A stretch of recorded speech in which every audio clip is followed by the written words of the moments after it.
Well, it's that time of year again, time to get out the Nativity Set and set things up and get ready for Christmas. So I'm going to show you our Nativity Set and talk to you about the bits and pieces that go in there.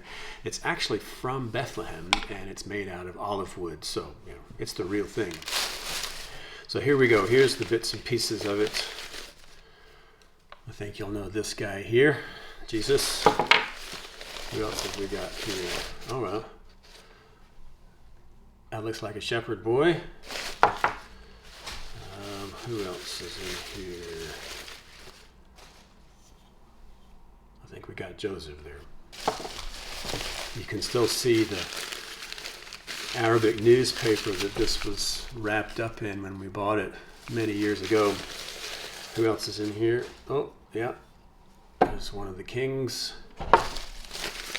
And then, of course, we've got the stable itself. So we'll set these up.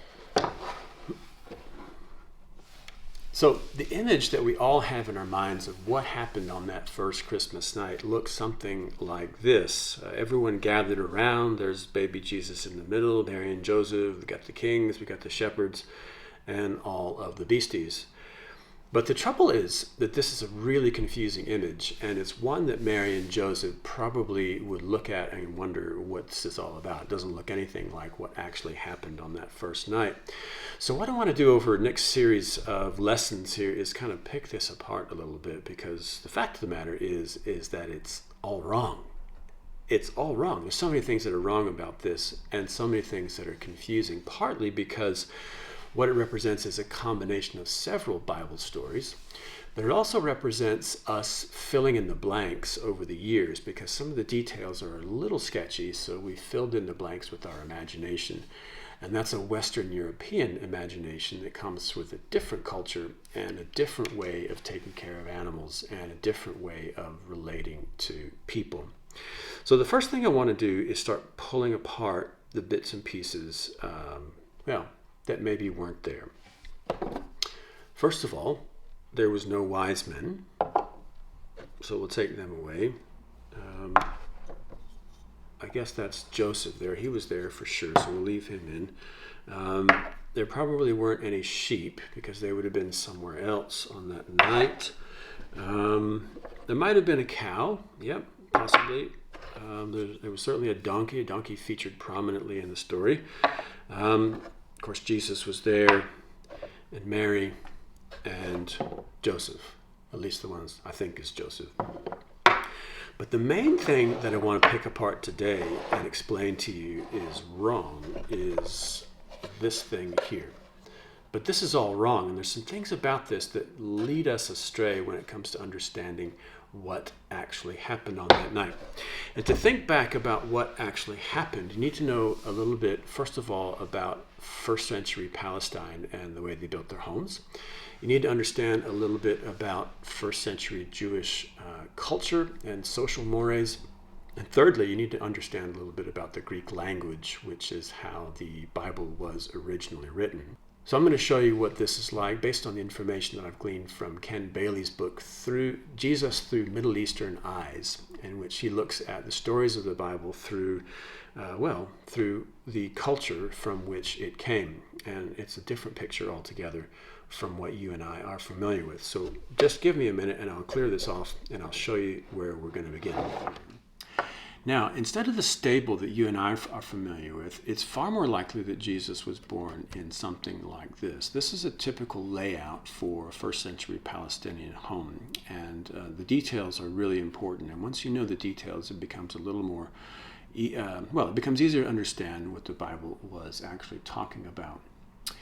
People didn't have separate stables for animals. What they had was this lower section. This is the main entrance to the house, and this is where the animals stayed.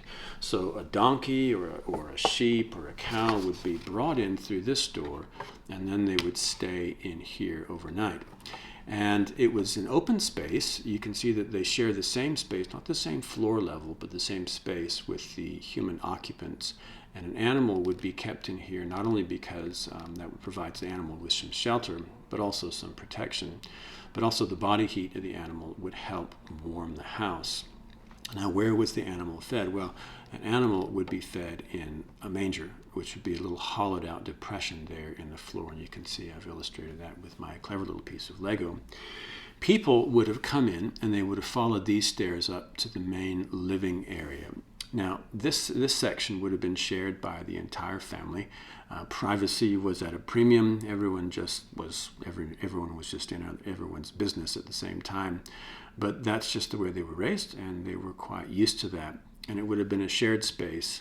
And this floor here would have been slightly sloped, and every day it would have been swept into the animal area, and then every day also the animals would be taken out to feed and water, and this stable would be swept clear. On the other side of the family house is this room here, and this is a guest room, and it has a separate entrance, and it was a dedicated space for, you guessed it, for guests. And so this would be used for people who were traveling, or for relatives or extended family members.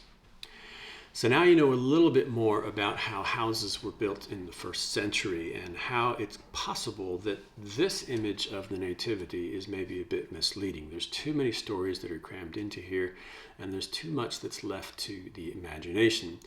So what I want to do next week is talk about how do we get Jesus out of the barn and into the house. And there's a whole raft of reasons that go along with that. But in the meantime, what I want you to do is have another look at the Gospel of Luke, chapter 2, and reread the story for yourself. And pay careful attention to the details. What does it actually say? And how do those details add up in a way that doesn't lead to this picture here? We've filled in a lot of blanks with our imagination over the years, and we've created something that's a little bit, or maybe even a lot, misleading. So tune in next week at noon on Thursday, and I'll explain to you how do we get Jesus out of the stable and into the house. It really does make sense, and I wish you all the best, and I'll see you next week. Bye.